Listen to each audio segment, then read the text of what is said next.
hadiah lamun apal nikmatna hadiah teh kajami nu apaleun.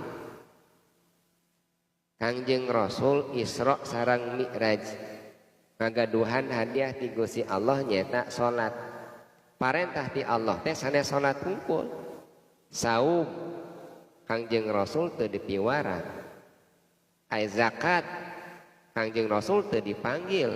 Haji oge Kangjeng Rasul teu dipanggil.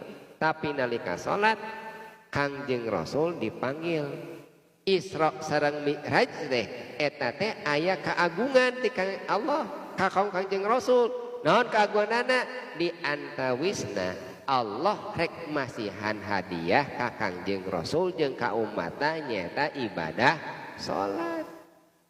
Jadi atuh ibadah salat teh eta teh hadiah ti Allah eta teh. Mun kinten-kinten urang dipasihan hadiah atau atana pinten kadah nama atoh gitu. Nah bet urang bete atoh diberi hadiah ti Gusti Allah da teu apal kana hadiahna gitu punten. Ibu ameng kagerenten kasuka jadi nyanak emas 5 kilo kan bae ieu mah nyanak emas 5 kilo ameng kaderenten kaya makhluk Allah nu resepeun kana cau nyanak emas 5 kilo nyanak cau sasiki sok asongkeun ka monyet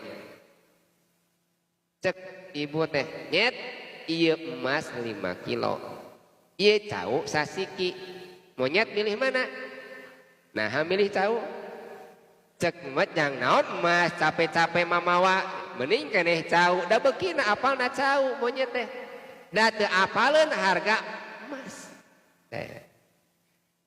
Itu ge salat ibu. Ibu milih salat, milih duit. Da teu apal hargana salat. Bahwa salat teh leuwih hebat tibatan duit.